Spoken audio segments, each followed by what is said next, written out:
Eu acho engraçado, né, que a gente tem umas coisas ao longo da nossa vida, quando a gente canta de família, tipo essa, a pessoa fala, eu não posso cantar que a minha família não é perfeita, aí parece que, eu sempre brinco, né, com aquela música do Daniel Souza, se a gente invertesse seria mais real, né, uma família vivendo a falsidade, ou depois, né, uma família sem qualquer compromisso, aí a gente fala, essa aí está mais parecida com a minha, aí a gente fala, profetiza, vai cantando, profetizando. Meus irmãos, família é família, todo mundo tem problema, todo mundo tem dificuldade, todo mundo tem dia ruim, todo mundo tem um dia que olha na cara um do outro e fala, hoje não conversa muito comigo, estou meio virado. As nossas famílias têm situações, têm momentos, têm estações, têm perdas, têm lutos, tem tanta coisa. E eu acho que a família de Davi, que nós temos estudado, né, nessas 3 semanas, tem nos ajudado a entender isso, né, que é no meio do caos familiar que Deus escolheu operar, no meio da confusão, que Deus escolheu manifestar a sua graça. Davi, o homem segundo o coração de Deus, nós vimos que ele já foi um péssimo marido, né? Tem gente que está assim, nossa, nunca imaginei que Davi fosse tão mau marido. E hoje nós vamos terminar de manchar a imagem dele, que ele foi um péssimo, o que ele foi de marido, ele foi 3 vezes pior de pai, né? Foi um pai pior ainda. E veja, esse foi o homem segundo o coração de Deus. Deus não se enganou, Deus viu todas as coisas. O Mateus falou um negócio lá no nosso pequeno grupo na semana retrasada que eu achei interessante. É no meio do caos, no meio da confusão, mas o que marcou Davi era a sua capacidade de pedir perdão, de reconhecer a sua falha, de reconhecer o seu pecado e reconhecer que precisava do Senhor. É isso que faz a diferença na nossa vida. A gente não é perfeito, mas é a gente saber reconhecer as nossas limitações, a gente se humilhar diante do Senhor. E a gente pedir ao Senhor que manifeste a sua graça sobre nós, ao Senhor que manifeste o seu poder sobre nós. E hoje nós vamos falar sobre pode passar o slide, por favor? Nós vamos falar sobre uma família disfuncional e destruída. E aí você fala, puxa, podia ser a minha família. E aí a gente vai ver a triste história de um pai relapso e dos seus filhos pecadores. É interessante que no mundo de hoje a gente vive alguns extremos, né, sobre a maternidade e a paternidade. Primeira coisa que, como tudo no mundo, já estão, cada hora inventa uma coisa sobre maternidade, tem que fazer chá revelação, tem que fazer ensaio pré-natal, tem que fazer isso e aquilo, aí você vira um bebê e uma família de Instagram, que é a antiga família margarina, né? Você tem que cumprir os rituais, você tem que fazer aquilo, e faz foto, e faz não sei, e se você não faz, você se sente o pior pai, a pior mãe do mundo, né? Mêsversário, com bolo, tem gente que faz mêsversário com bolo para cachorro, você imagina e olha que eu tenho minha cachorrinha, amo minha cachorrinha, mas nunca fiz mêsversário com bolo para ela, tá? Imagina para criança, né? Então faz, e prepara, e corta, e tira foto, e produção. E tem gente que diz, filho é uma coisa que dá muito trabalho, não dá na vida de hoje, então segue sem filho. A gente, cada vez mais, como sociedade, tem sido uma sociedade sem filhos. A gente, cada vez menos, tem procriado e produzido mais seres humanos. Tem gente que fala, o mundo está muito ruim, tem gente que fala, o mundo está muito cheio, tem gente que fala, minha agenda é muito cheia e não dá tempo. O grande fato é que a gente não deve ter filho para mostrar no Instagram, por mais que a gente mostre o tempo todo, e a gente não deve querer não ter filhos para poupar de alguma coisa, como se a gente fosse melhorar o mundo não tendo filhos. A paternidade e a maternidade são enormes responsabilidades que Deus colocou sobre nós. Enormes responsabilidades que Deus colocou sobre nós. E a gente vai ver hoje como que a gente atuando como pais e mães, a gente descobre mais da graça de Deus e a gente descobre como Deus quer que a gente manifeste a sua graça no mundo. Talvez você não tenha filhos, talvez você não possa ter filhos, e aí a gente fala sobre isso que é interessante, né? Eu já vi gente que não pode ter filhos, e Deus encheu a vida dela de pessoas que eram como filhos, e ela cuidou como se fossem filhos. Não há limite para a graça de Deus. Deus pode fazer e nos usar de formas poderosas. Há muitos órfãos nesse mundo. Há muita gente que tem pai, que é órfão de pai e mãe vivo, que é o mais triste. Eu sempre falo isso, a minha mãe faleceu, mas ela não escolheu falecer, ela faleceu porque Deus quis assim. Mas você já pensou pessoas abandonadas pelo pai e pela mãe, vivos, rejeitados, esquecidos, e que seja um tempo de cura nas nossas vidas. E essa história que nós vamos falar hoje, ela tem uma dor maior porque ela toca num assunto muito difícil, que é o assunto do abuso sexual. E essa é uma realidade que o mundo, se tem uma coisa legal no mundo de hoje, eu acho que é um mundo mais consciente de algumas realidades. E a gente enfrenta algumas coisas com mais coragem. A gente fala mais de alguns assuntos. Existe um livro que foi lançado aqui no Brasil, chamado Uma Igreja Chamada Tov. Muito, muito bom, da editora Mundo Cristão, nossa parceira. A editora me mandou esse livro, um livro maravilhoso. É triste, mas é um livro maravilhoso. Tov significa no hebraico bom, boa, uma igreja boa. E viu Deus que era Tov, viu Deus que era bom. Só que é um livro que fala sobre vários abusos ocorridos dentro de igrejas. Abusos religiosos, abusos de manipulação espiritual, abusos de poder e, inclusive, abusos espirituais. E ali o livro abre com um caso que se tornou público e notório de um dos maiores líderes cristãos dos últimos 30 anos nos Estados Unidos, e que está afastado nesse momento, com vários e vários casos de assédio e abusos sexuais comprovados ao longo de 30, 40 anos de ministério. Só que esses casos têm se repetido, essas coisas têm acontecido. No mundo que dá mais palco para isso, mais histórias têm acontecido. E a igreja não pode colocar isso debaixo do tapete e fingir que isso não existe. Nós lidamos com pessoas abusadas, nós lidamos com pessoas manipuladas, nós lidamos com pessoas feridas.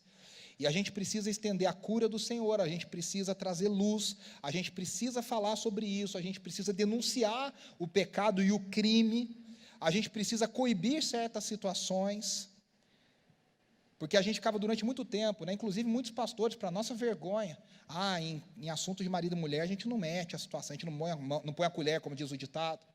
E não, hoje, inclusive nos condomínios, é lei, se você presenciar, você souber, você precisa denunciar. E essa história fala de abusos, de manipulações e de um pai que fingiu que não viu.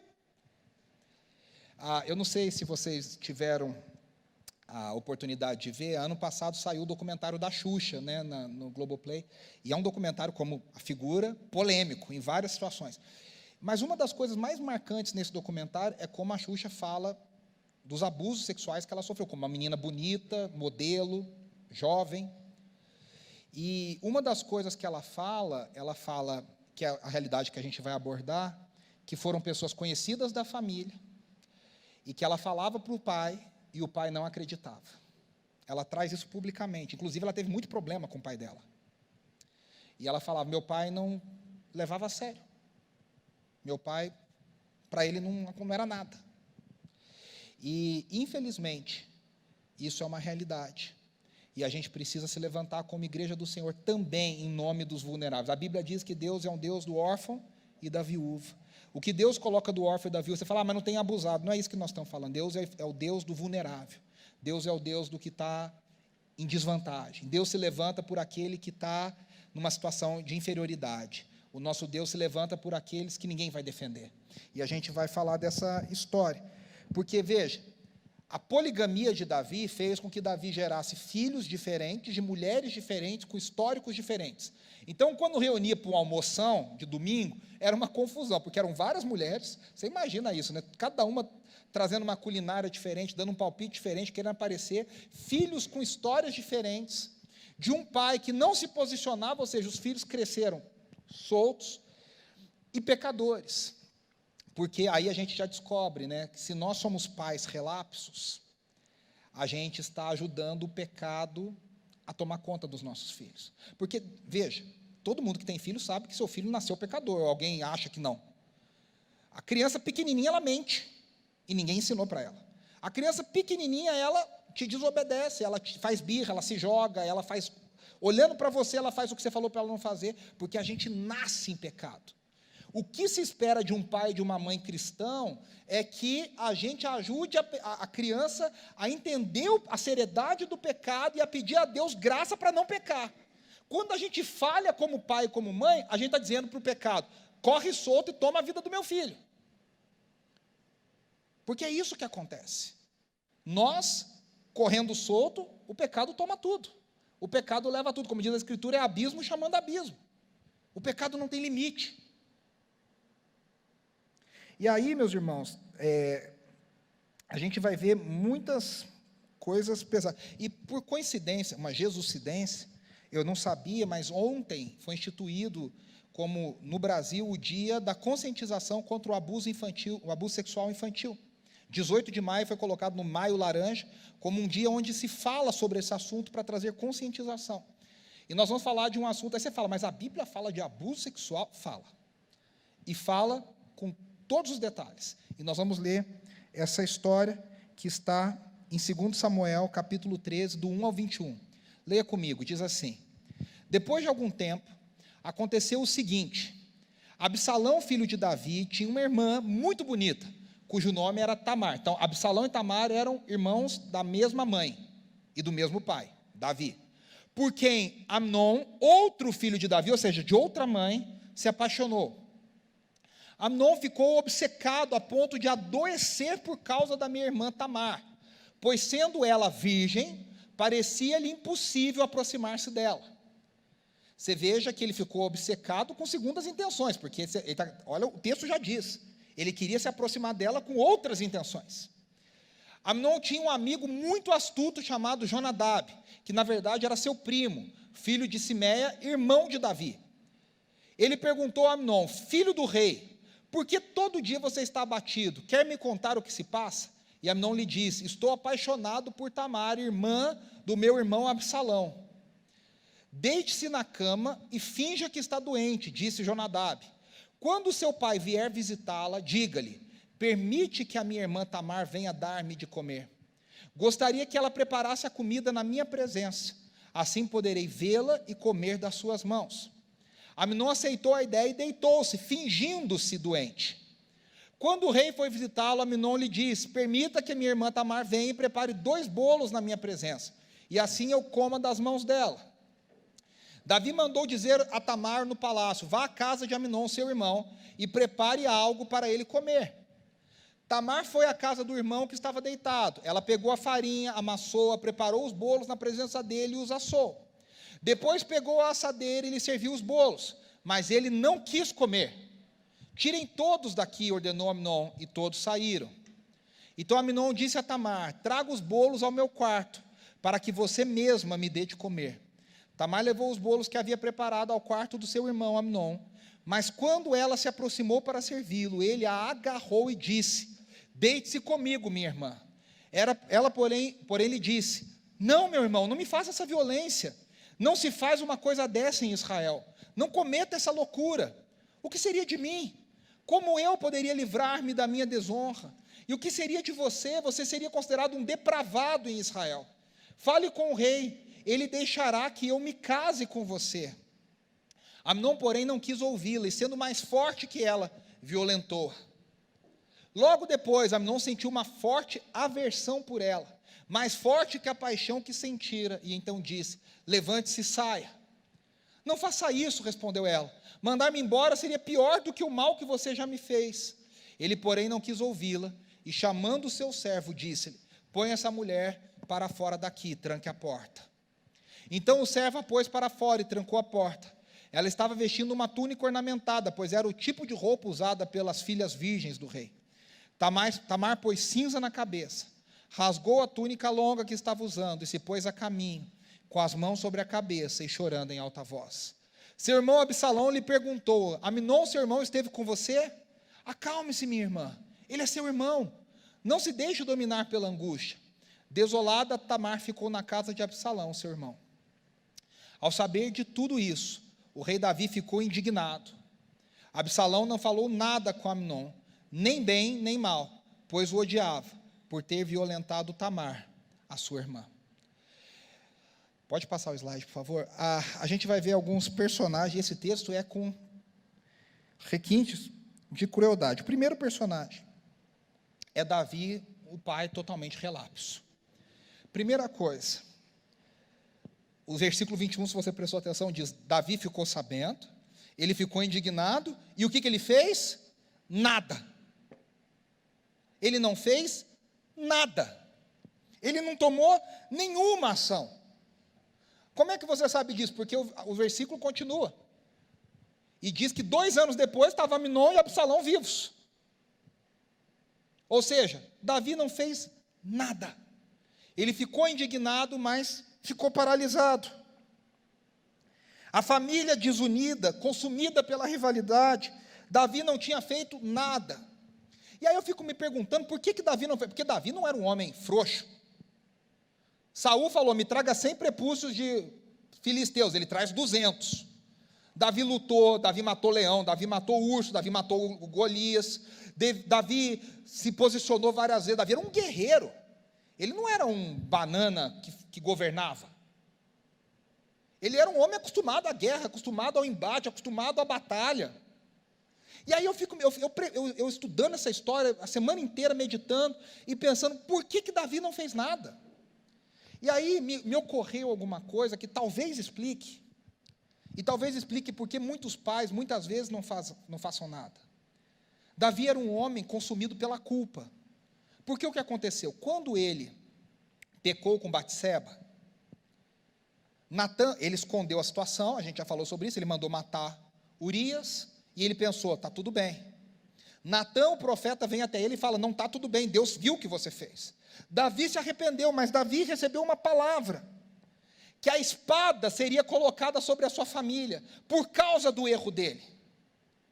Por causa do pecado, Natã disse, a espada não vai se apartar da sua casa. Vai haver sangue, vai haver morte, vai haver dor na sua casa, por causa do que você trouxe sobre a sua casa. E aí eu fico pensando que Davi, quando viu tudo acontecendo, ele deve ter pensado, com que moral vou falar eu com meu filho, se eu fiz uma coisa parecida? Com que moral eu vou chegar diante do meu filho e falar, não faz um negócio desse, está maluco? Ele vai falar, o senhor fez com Batseba. Pior. O senhor matou o marido dela, ela era casada. Davi pode ter pensado, caramba, a culpa é minha. Ele está sofrendo isso porque eu pequei. E aí, essa culpa de Davi, e cá entre nós, ele não está todo errado, mas essa culpa foi maltratada, mal gerada, mal trabalhada, e Davi se torna um pai paralisado. Ele vê a coisa acontecendo e fala, não posso falar nada, porque eu errei primeiro. O que se espera de um pai aqui? Gente, aqui está muito claro. O texto desenha. Davi ficou indignado e Davi não fez nada. Caramba, ele tinha que ter feito alguma coisa. Os requintes de crueldade são muito grandes.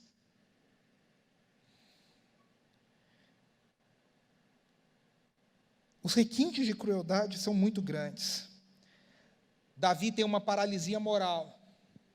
Davi tem uma culpa que o incapacita de ser plenamente pai, homem, se posicionar. E muitas vezes, meus irmãos, nós que temos um mínimo de vergonha na cara, a gente olha para a gente mesmo e fala, como é que eu vou falar isso para o meu filho? Se eu faço coisa pior, se eu fiz coisa pior, se eu já fui pior. E a gente precisa entender como lidar com isso. O segundo personagem é Amnon, o filho pecador. E você perceba, Amnon era um homem tomado e controlado pelos desejos da carne. Você vê em toda a descrição que ele era um homem completamente volátil diante dos seus desejos. Era um homem que não dizia não para os seus apetites carnais. Ele quer uma coisa, ele vai ter. Quer comer, vai comer. Quer tomar, vai tomar. Quer relação sexual, vai buscar relação sexual. Quer dinheiro, vai buscar dinheiro. Quer prazer, vai buscar prazer. Não tem limite para essa fome, para essa idolatria dos seus desejos. O texto é muito claro de descrever Amnon. A paixão dele não é uma paixão bonitinha de sessão da tarde, de novela das 6. A paixão dele é uma paixão lasciva. Tanto que o texto diz, ele achava difícil chegar perto da irmã porque ela era virgem. Ou seja, ele já tinha segundas, terceiras e quartas intenções. Aí, veja, foi tudo planejado.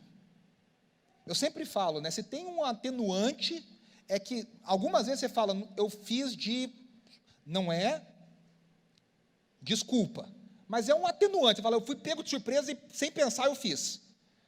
Amnon concatenou um plano com a ajuda do seu primo. Sempre tem alguém, desculpa a expressão, um maldito do lado para ajudar a botar minhoca na cabeça. Mas parece que Satanás prepara sempre uma má companhia para estar do lado e falar, vai lá e faz. Eu duvido que você, por que você não, sabe aquele amigo, aquele parente, aquela pessoa, que é um enviado de Satanás para te dar uma ideia ruim. Aminon pensou, aceitou, preparou e executou o plano. Então foi algo pensado, foi algo preparado, foi algo intencional na alta escala de intencionalidade. E aí o texto é tão cruel, porque diz que depois que ele consuma o abuso e a violência sexual contra a sua irmã, o asco que ele tem dela, e veja, ele não tinha motivo nenhum para ter asco dela. Ele é o violentador, ele é o abusador, ele é o manipulador. Mas ela se torna um objeto de repulsa e ele a joga.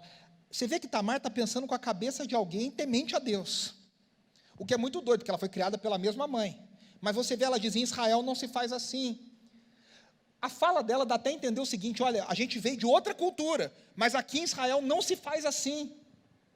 E aí o que ela espera? Depois que ela é violentada, ela espera, tomara que ele me assuma.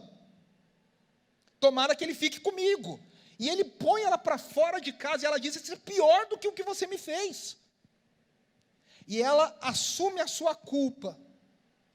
E a última imagem que nós temos de Tamar, a Bíblia não fala mais de Tamar, é que ela volta para casa com a sua roupa rasgada, a roupa real, com cinza sobre a cabeça, dizendo, eu estou envergonhada, eu sou maculada, eu estou em luto, e chorando em alta voz. É uma pessoa pedindo ajuda. E se a gente parar para ver, meus irmãos, a gente vive num mundo onde as pessoas estão pedindo ajuda. Eu não sei se você já viu, aqui no Fantástico eles já fizeram, no YouTube tem dessas coisas, pessoas que eles simulam situações de perigo, de abuso, para ver como que as pessoas reagem.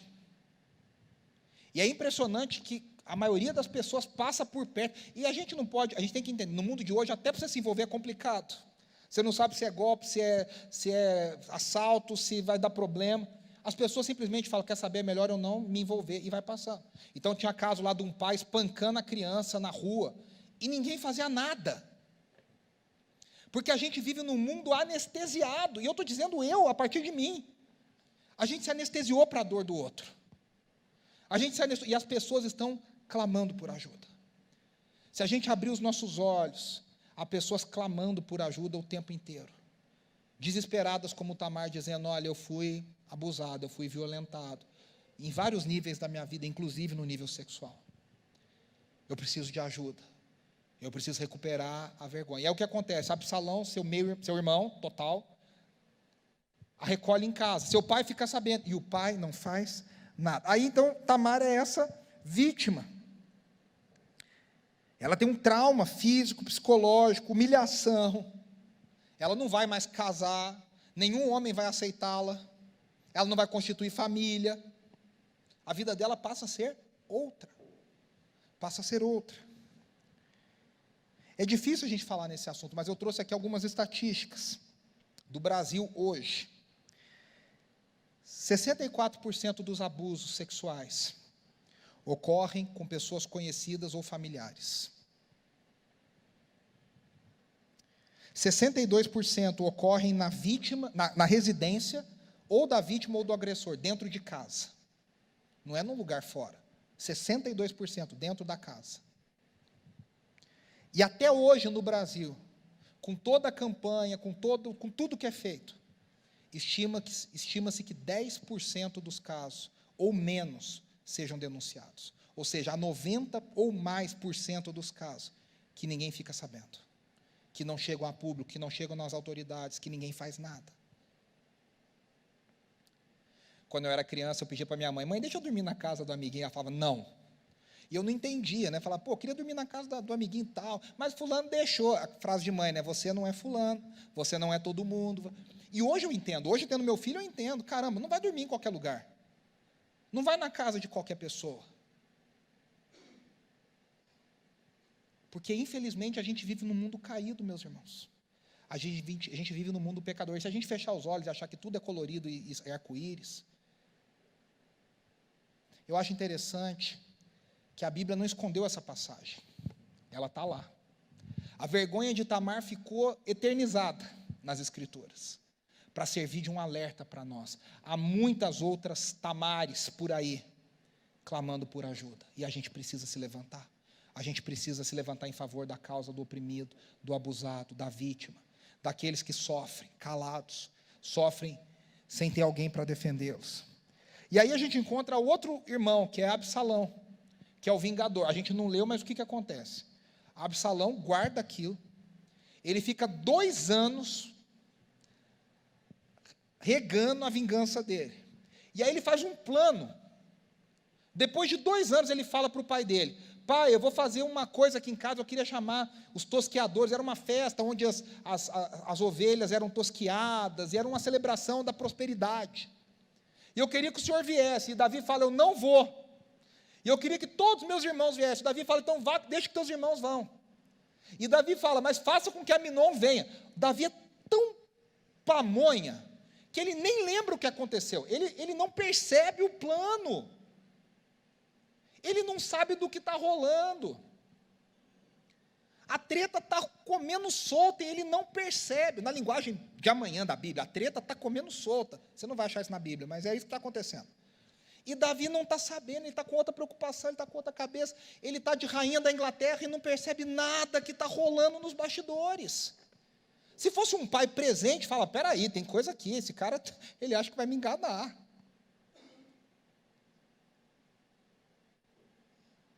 E Aminon sabia que o pai não sabia, ele fala para o pai. Ele ainda é abusado, ele fala, o Absalão, né? E cá entre nós, Absalão, aqui a gente fala, pô, Absalão foi um justiceiro. Mas ele não era flor que se cheirasse, ele tentou tomar o reino do pai. Ele foi a outra parte da profecia cumprida. Natan disse: a espada não se apartará da sua casa. E os seus filhos vão se deitar com as suas mulheres na vista de todo mundo. Absalão cumpriu essa parte. Ele pegou todas as concubinas do pai e teve relações sexuais na frente do povo para dizer: eu sou o novo rei de Israel. Eu sei que tem gente chocada que tudo isso está escrito na Bíblia. Está escrito, é que a gente não lê, mas está lá na Bíblia. Não sou eu que estou inventando. Sem censura. 18 mais. E aí, meus irmãos, Absalão arma esse plano, Aminon vai na casa dele, ele já dá uma ordem. Quando ele chegar, ficar bêbado, veja que ele sabia como o irmão era. É um homem que não tem limite, vai comer muito, vai beber muito, vai dar vexame. Ele é desses. Quando ele estiver bêbado, a gente mata ele. E foi isso que aconteceu. Aminon se embebedou, quando ficou bêbado, os empregados de Absalão o mataram.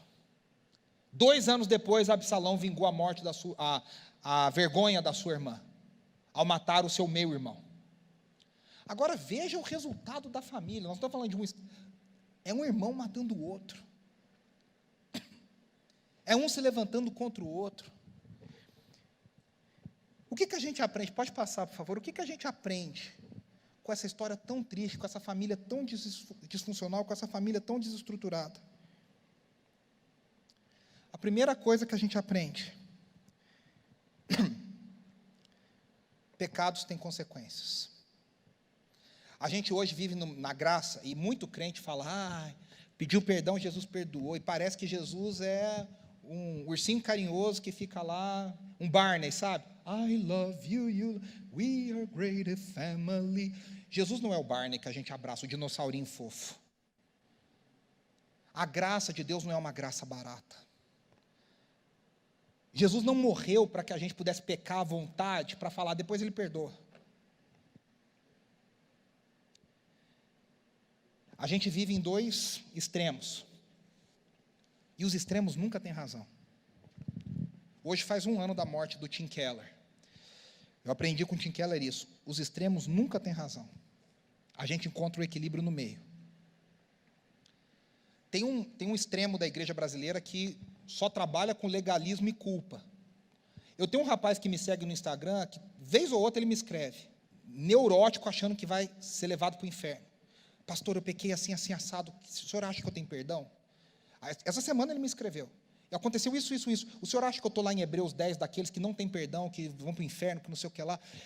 Tem uma pessoa, a pessoa ela acha que ela perde a salvação, ganha a salvação, perde a salvação, deu brecha, perdi a salvação, ganhei. O Espírito Santo entra e sai, entra e sai, entra e sai, entra e sai, o tempo inteiro. A pessoa vira neurótica de tanto achando que ela tem que ganhar a salvação, moralmente falando. E geralmente essas pessoas dão um peso 2 para pecados da área sexual. Como se fossem pecados mais sérios. Do outro lado, nós temos gente que fala, não, Jesus já morreu. E aí, meu irmão, tudo pode, está tudo bem, Jesus liberou todas as coisas. Não existe pecado, não, Jesus já perdoou, você peca, está tudo legal, está tudo mais. E as pessoas vão vivendo a vida como se nada. E nem uma coisa nem outra. Jesus já perdoou nossos pecados? Sim.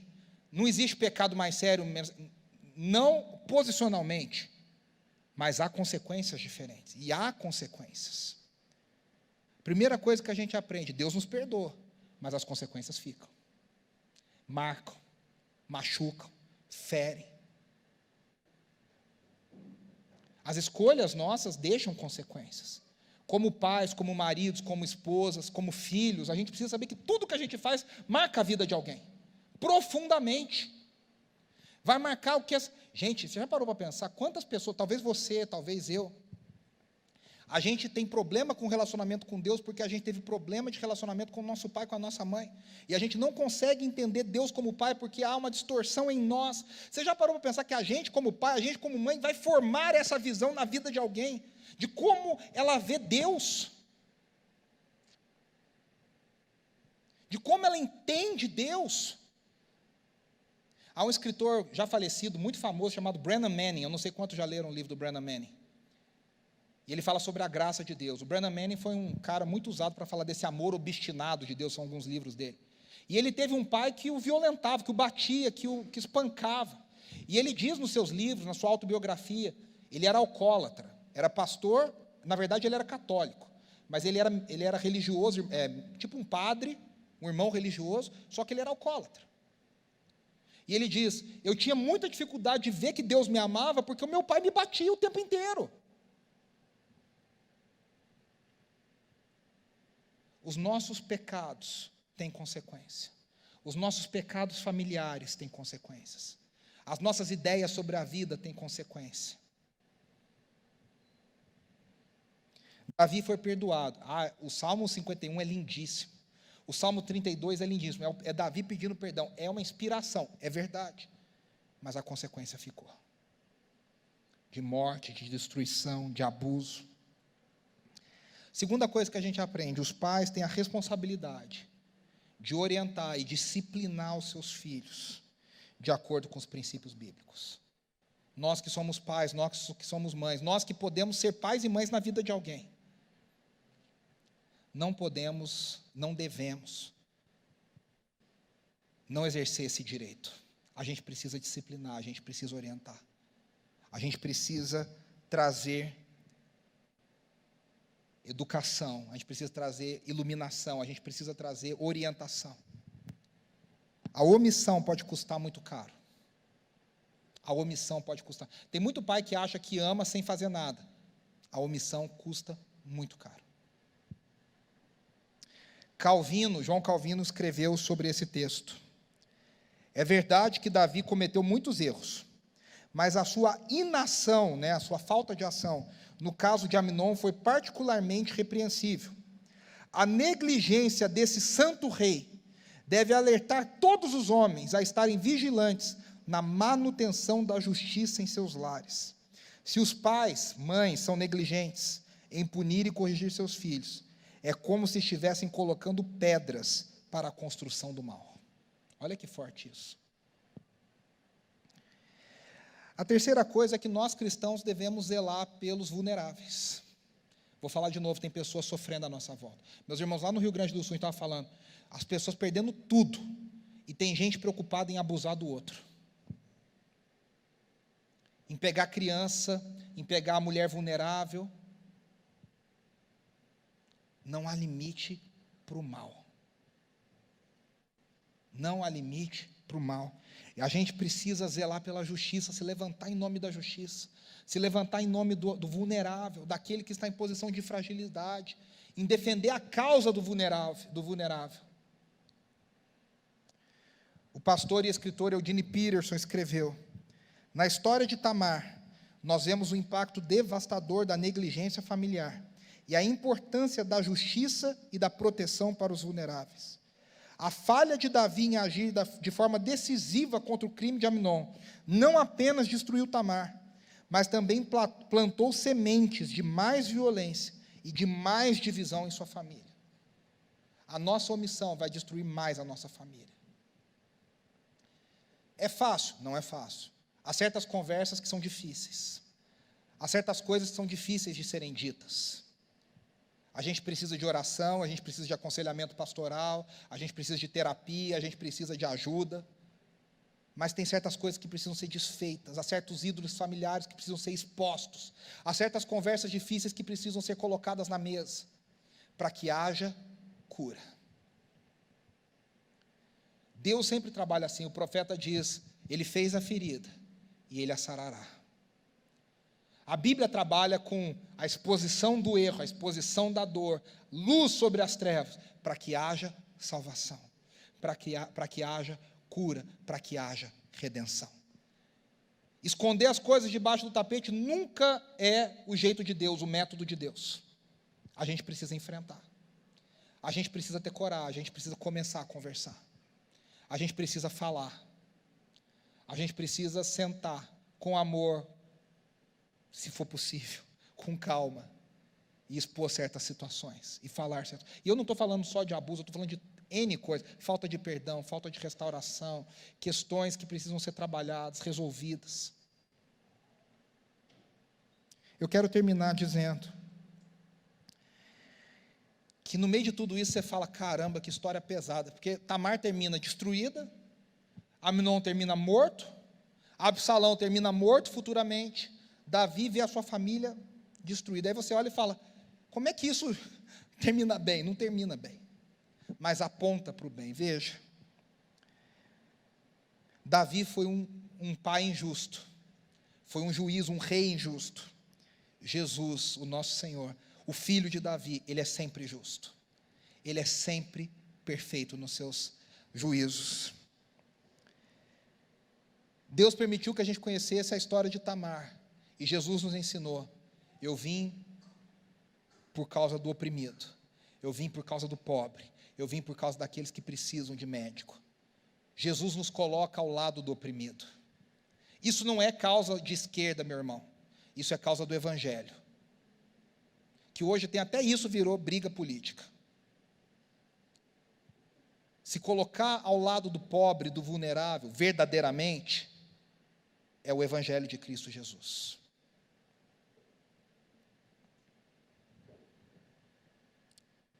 Jesus traz esperança e Jesus traz redenção. A gente precisa crer que a graça restaura todas as coisas. Onde há dor, a graça pode restaurar. A família de Davi é marcada por esses pecados, por essas dores graves. Jesus veio restaurar, Jesus veio reconciliar. Não há dor profunda que ele não possa curar. Não há marcas pesadas que ele não possa sarar. Eu conheci, pessoalmente, eu posso falar isso, ano passado deu uma repercussão enorme, inclusive, o Guilherme de Pádua, que matou a Daniela Pérez, aquela atriz, filha da Glória Pérez. Eu trabalhei com o Guilherme de Pádua em Belo Horizonte há alguns tempos. Eu era muito criança quando tudo aconteceu. Eu lembrava da história, e o documentário saiu, nós assistimos, o documentário é assustador. E ele faleceu um tempo depois do documentário. Novo, teve um infarto, morreu. E é difícil a gente falar, porque o Guilherme se converteu na prisão e virou pastor. E é difícil a gente falar se ele se converteu de verdade, se Deus transformou. E eu sempre dizia para as pessoas, eu não sei se o Guilherme se converteu de verdade, se Deus transformou ele de verdade. Eu não posso afirmar, mas eu preciso crer que Deus pode transformar um assassino em alguém marcado pela graça. Se a gente não crê que Deus pode pegar um assassino e transformar, Deus pode pegar um estuprador não que não precise pagar pelo que fez, mas que Deus pode transformar, meus irmãos, a gente não crê no evangelho da graça de Deus. O que nós pregamos, o que nós cremos é que Deus pode transformar qualquer pessoa, marcada pelo pecado, que vai pagar as consequências do seu pecado, mas ela pode ser transformada pela graça de Deus. A graça de Deus restaura todas as coisas. Em Jesus nós encontramos o perdão dos pecados. A história de Tamar tem pecado de luxúria, de violência, de vingança, de omissão. Cada personagem tem o seu redemoinho de pecados em torno de si. Jesus veio para nos libertar do pecado, Jesus veio para quebrar ciclos de pecados familiares, Jesus veio para nos libertar da maldição. Não há nada, já não há condenação para aqueles que estão em Cristo Jesus. Nós somos nova criatura.